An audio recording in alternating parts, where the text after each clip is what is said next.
Bonjour à tous et bienvenue sur le Club des Coachs. Je me présente, je m'appelle Quentin, je suis personal trainer. Je suis en compagnie de Mister Marwan, qui est aussi personal trainer. Et avant tout, on ne le demande jamais, on va vous le demander aujourd'hui. N'hésitez pas à exploser le bouton bleu, le pouce, le like, peu importe si vous êtes sur YouTube ou sur Facebook. N'hésitez pas à commenter, liker, partager. On compte sur vous. Si le contenu vous plaît, ça fait presque un mois qu'on est ensemble. N'hésitez pas.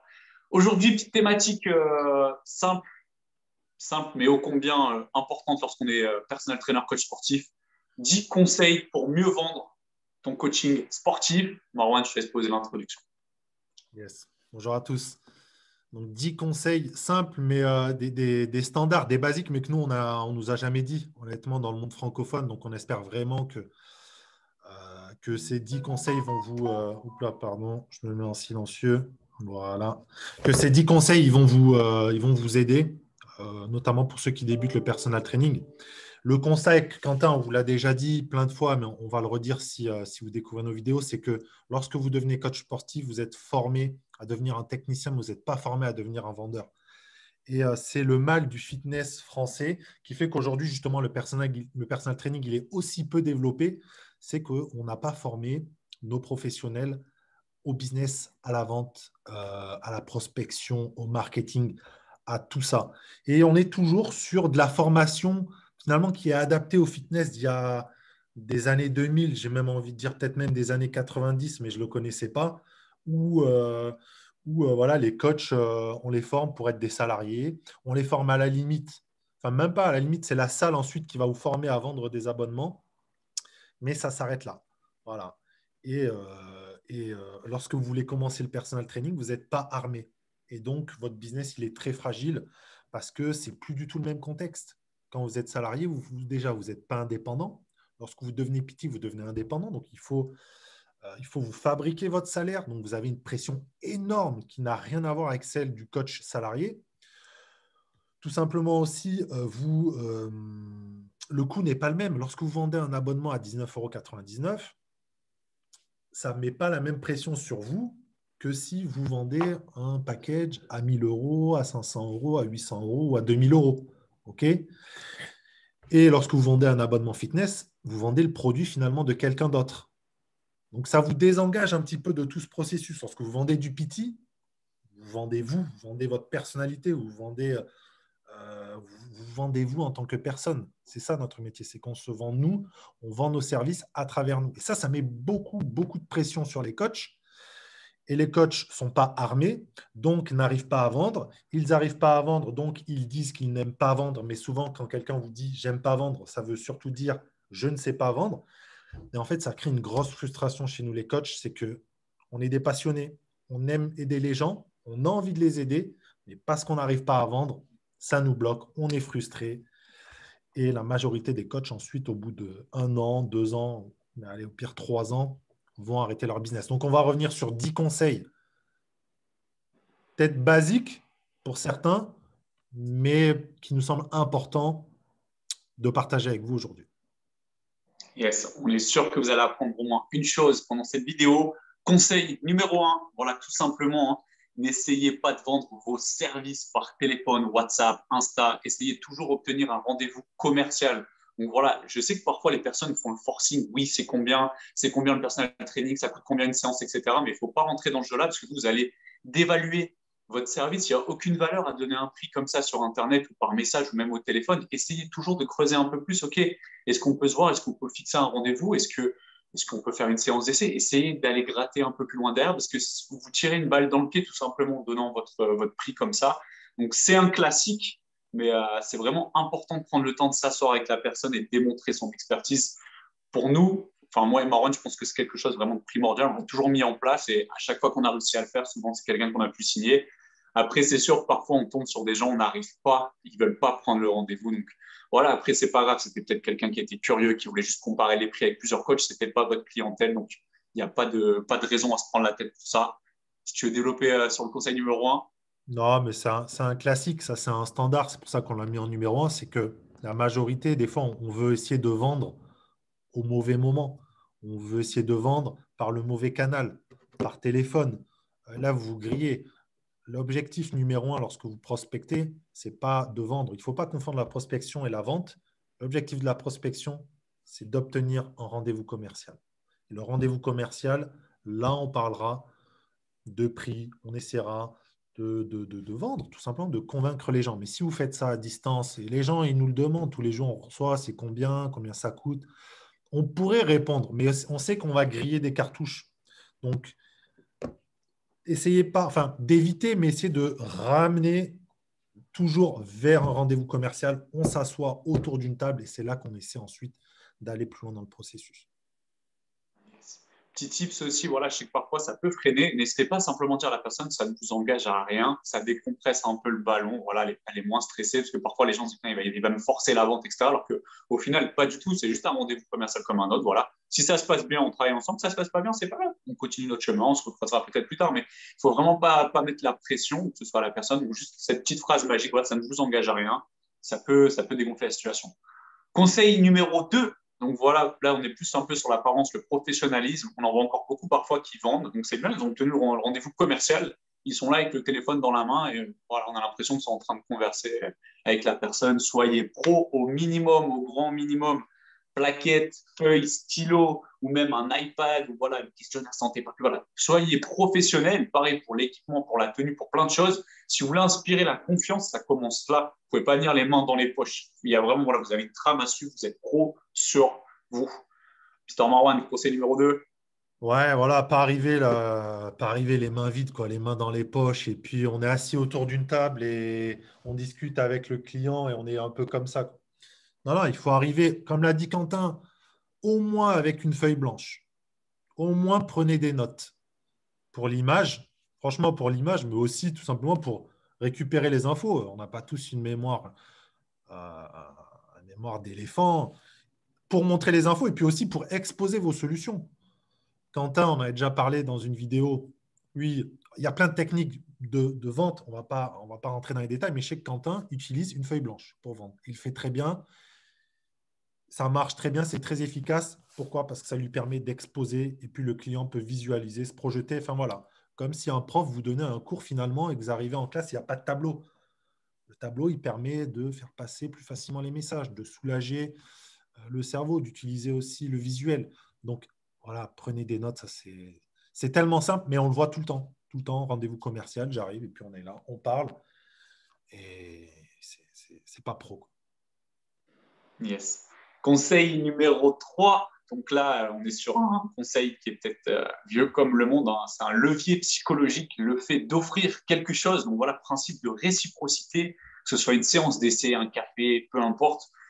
Marwan, il appelle plutôt ça la politesse, l'accueil, l'hospitalité, mais vraiment pour dire que ce principe-là, bah, c'est un des 6 principes de Robert Cialdini. On vous l'a déjà dit dans d'autres vidéos, c'est un livre que vous devez lire absolument, Influence et manipulation de Robert Cialdini. C'est vraiment un livre super top pour la vente et notamment personal training.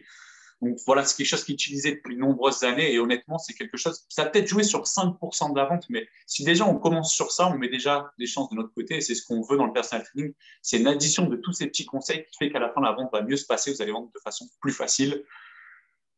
Quelque chose à ajouter, M. Armand, sur le conseil numéro Non, 3. honnêtement, là-dessus, non, tu as tout dit. Après, ouais, il y a effectivement le côté théorique qui existe, hein, comme l'a dit Quentin, mais il y a aussi tout simplement le fait de hospitalité, politesse.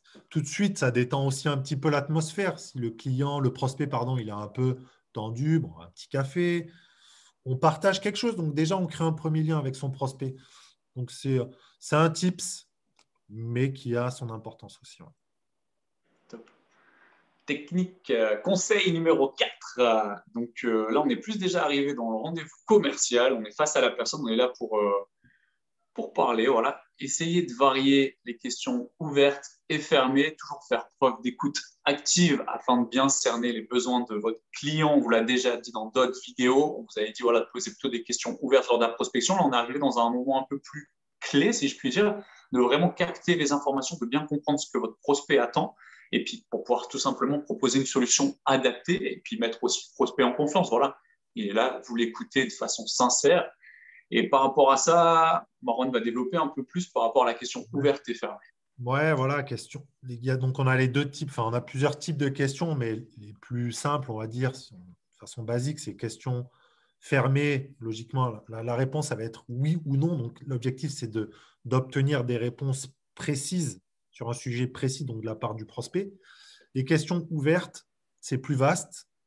Souvent, ça va commencer par pourquoi, par quel, par que pensez-vous, ce genre de choses. Là, l'objectif, c'est, comme l'a dit Quentin, d'aller chercher de l'info, d'aller découvrir les besoins du prospect et de le faire parler. Voilà. Souvent, nous, les coachs, ça, c'est une erreur, on ne l'a pas dit, mais bien, c'est que souvent, on veut plus parler que le client. Souvent, on anticipe même les questions que le client pourrait nous poser. Et donc, je ne sais pas, est-ce que vous êtes diplômé? Du coup, le coach se met à raconter, oui, je suis diplômé, donc je travaille comme ça, comme ça. Tu vois, on inverse les trucs. Non, on pose les questions, on fait parler le client pour, pour récolter des informations, et puis on alterne aussi questions ouvertes, questions fermées, pour tout simplement euh, pas être monotone dans l'échange. Il suffit que vous tombiez sur un mec qui est en plus ultra bavard, vous lui posez des questions ouvertes, le gars, il peut rester, il peut vous déballer un monologue. Donc, on pourrait même parler d'autres types de questions, mais on ne va pas rentrer dans les détails ou dans la reformulation, mais voilà, alterner en tout cas entre de l'ouverte et de la question fermée. Yes. Et Marwan l'a dit, parfois on peut tomber sur des personnes très bavardes et parfois à l'inverse, on peut tomber sur des personnes qui sont très renfermées. Faites attention à ne pas tomber dans l'interrogatoire. Question tac, oui, question tac, non. La personne, elle ne va pas se sentir à l'aise. Faites la chose de façon naturelle, alternez un peu question ouverte, fermée. Comme une discussion, normalement, vous amenez la chose facilement. Et dans les principes, les effets un peu aussi plus techniques, vous pouvez aller checker si vous voulez pour rentrer un peu plus dans les détails, l'effet miroir, l'effet ricochet. Voilà, on ne va pas détailler, ce n'est pas le but de la vidéo d'aujourd'hui, mais n'hésitez pas à aller checker ça, vous verrez, c'est super intéressant. Conseil numéro 5. Donc là, mimétisme de l'interlocuteur. Donc, par exemple, tout simplement, on est face à une personne, voilà, une petite femme à la voix douce, vous êtes un peu réservé, ben, vous n'allez pas faire le bourrin avec la grosse voix en mode vous parlez trop vite, etc. Hop, on essaye de se calquer un peu sur son interlocuteur. On va essayer de prendre une voix un peu plus douce, plus rassurante. Au contraire, si on tombe sur un gars, voilà, chef d'entreprise très dynamique, ben là, on va essayer de se mettre dynamique comme lui, on va essayer de le rendre entre guillemets coup pour coup. Là, on est plus un peu sur les profils disques, pareil, on ne va pas détailler ça aujourd'hui. Marwan, si tu veux étayer encore un peu. Ouais, non, voilà, de vous adapter finalement au prospect. Alors, ça ne veut pas dire de changer votre personnalité, mais ouais, tout simplement s'adapter. Comme l'a dit Quentin, il y a des gens qui veulent être plutôt rassurés, donc il faut être rassurant. Il y en a qui veulent plutôt du dynamisme, donc il faut être dynamique. Il faut s'adapter à ce que le prospect qui est en face de vous, votre interlocuteur, attend de vous.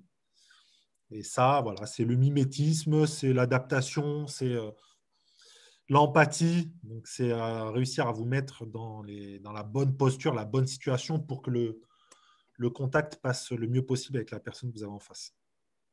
Yes. Ne soyez pas dans l'opposition. Hein. Faut vraiment, ouais, vous êtes tous les deux dans le même camp, mais il ne le sait pas encore, le prospect. Mais vous êtes tous les deux dans le même camp. Conseil numéro 6. Donc là, on est toujours un peu voilà, dans de la PNL un peu plus psychologique, si je puis dire. Faire acquiescer le prospect, lui faire dire oui. Donc voilà, lorsque vous allez un peu plus loin dans les étapes, lorsqu'on va résumer les besoins de votre prospect, donc voilà, via la reformulation, etc., afin d'être bien sûr d'être sur les mêmes longueurs d'onde, les questions de contrôle, le fait de reformuler avec cette personne, de la faire dire oui, tout simplement plusieurs fois. Donc en anglais, c'est un terme, c'est le yes set. Pareil, on ne va pas rentrer encore dans les détails, hein, ce n'est pas le but de la vidéo, mais tout simplement, voilà, soyez à l'aise avec votre prospect, n'hésitez pas à reformuler les besoins et puis vous allez voir que la personne va acquiescer tout simplement oui. Et par la suite, lorsque vous allez avoir une demande un peu plus complexe, le oui sera toujours un peu dans la tête, on est un peu plus dans la manipulation psychologique, mais c'est quelque chose qui fonctionne très très bien, donc n'hésitez pas aussi, c'est un bon tips pour la vente. Ouais, ça, c'est une des règles aussi, pas dire basique de la vente, mais connue dans la vente standard. En fait, le yes set ou le fait de faire acquiescer 3, 4 oui à votre prospect, ça permet de. C'est comme si on faisait sauter des premiers verrous euh, pour ensuite accéder à un oui qui sera beaucoup plus complexe. Donc, il ne s'agit pas de demander des oui trop complexes, c'est-à-dire vous n'allez pas commencer avec bon, vous voulez travailler avec moi. Non, ça c'est. Mais des petits oui beaucoup plus simples, vous êtes sûr qu'à 99%, le prospect va dire oui, et puis ça le prépare inconsciemment à dire oui à celui qui sera plus complexe, celui peut-être de la vente, de la signature, de la volonté de travailler avec vous. Yes. Tips conseil numéro 7. Donc là, on rentre un peu plus dans c'est le nerf de la guerre, le cash, le prix.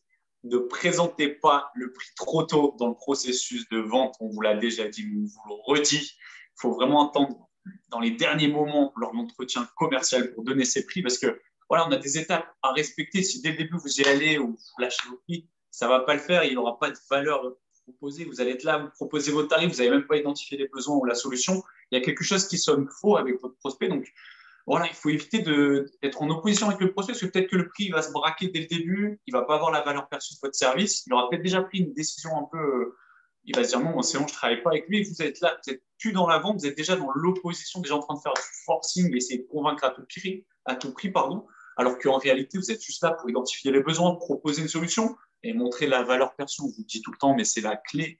Il n'y a pas besoin de tout le temps en confrontation ou faire les forceurs avec le prospect.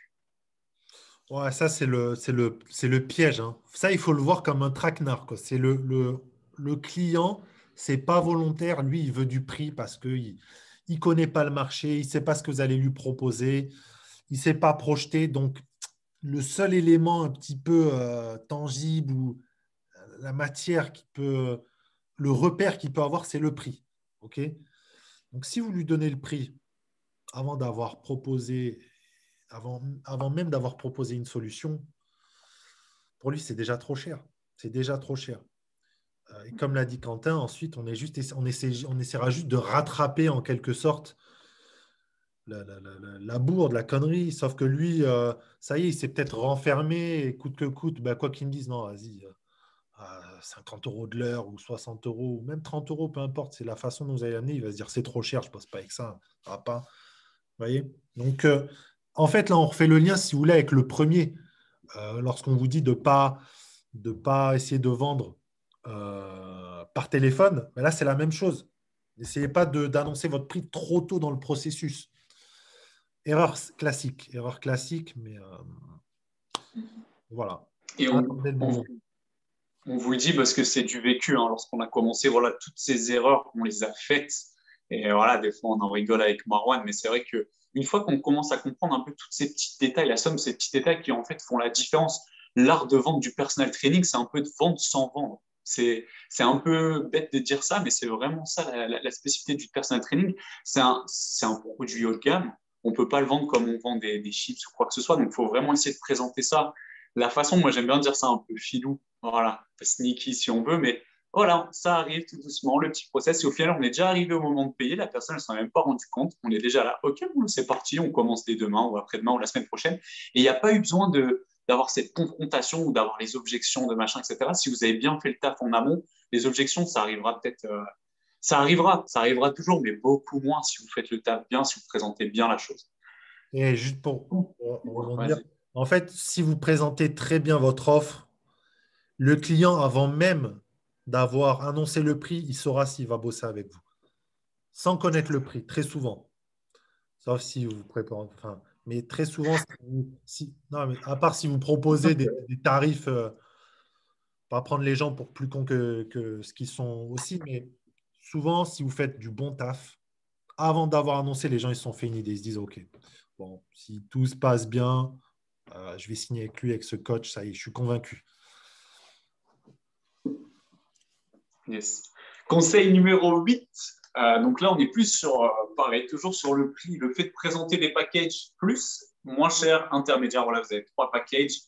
L'effet de contraste multi-choix, voilà, pour l'amener à prendre position, c'est un peu comme si voilà, vous êtes en train d'acheter quelque chose et on vous dit, OK, vous payez par carte bancaire ou par chèque. Là, on a vraiment 2 choix et là, on va pousser encore un peu plus loin avec 3 choix. Ben voilà, lorsque vous achetez une télé, on va vous dire, on vous l'a déjà expliqué, mais on vous propose bas de gamme, milieu de gamme, haut de gamme.